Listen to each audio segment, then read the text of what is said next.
नमस्कार शेतकरी मित्रांनो, आपण बऱ्याच शेतकऱ्यांच्या तोंडून ऐकलंच असेल की जे पण आपण खत देतोय शेताला ते भट्टी लावून द्यावं. भट्टी लावल्यानंतर त्याचा खूप फायदा होतो, मटेरियलची पॉवर डबल होते. पण आज प्रत्यक्षामध्ये आपण फील्ड करत असताना एक शेतकरी होते, नांद्रा गावातील प्रगतिशील शेतकरी विलास अंबालाल चौधरी. हे एका भट्टीचा प्रयोग मागील 3 वर्षापासून करत येत आहेत. तर त्यांना मी बघितलं, आपण त्यांच्याकडे आलो. मग मला वाटलं की दादांशी चर्चा करून दादांचं जे मनोगत आहे ते शेतकऱ्यांपर्यंत पोहोचवावं. तर दादा, हे तुम्ही कधीपासून करताय हे भट्टीचा प्रयोग? हा 3रा वर्ष आहे दादा मला. बर, मग आता हे तुम्ही भट्टीसाठी कुठलं हे वापरलेलं आहे? याच्यामध्ये वृंदावनचे खत वापरले आपण. बरोबर 10-26. बरोबर. ग्रोटेकचं आपण किट वापरलंय. बरोबर. आणि ऍडव्हान्स सीबॉन म्हणून हे माझं 2रं वर्ष आहे सीबॉन साठी. बरं, मग भट्टीमध्ये तुम्ही मागील 3 वर्षापासून वृंदावनचेच खत वापरताय? नाही, त्याच्या आधी मी शेणखत आणि एक आमचं बायो संजीवनी म्हणून कृपामयीचं आहे ऑर्गॅनिक मॅन्युअर. बरोबर. तर कृपामयी नर्सरीवाल्यांचं ते आहे संजीवनी प्लस, ते मी 2 वर्ष वापरले आधी.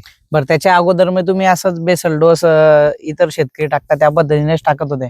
हा, याच्या आधी मी कॅश क्रॉप करायचो, कॉटन करायचो, म्हणजे कापूस करायचो किंवा सोयाबीन हरभरा करायचो. तर मी पारंपरिक पद्धतीनेच टाकायचो. बरोबर. आणि मग आता तुम्ही समजा अगोदर तर तुम्ही दोघं एक्सपिरियन्स आहे, जे पारंपरिक पद्धतीने तुम्ही डोस टाकता आणि आता मागील 3 वर्षापासून भट्टी लावून तुम्ही डोस टाकता, याच्यामध्ये तुम्हाला काय बदल वाटला बरं भट्टी लावल्यानंतर?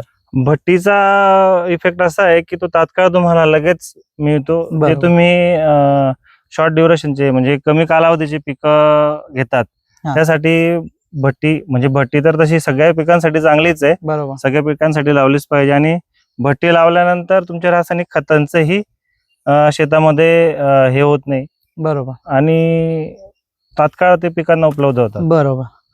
मग याच्यामध्ये तुम्ही रासायनिक खतही मिक्स केलेले आहेत. हो. आणि याची प्रोसेसिंग कशी आहे बरं? प्रोसेस कशी आहे थोडक्यात शेतकऱ्यांना काय सांगाल तुम्ही?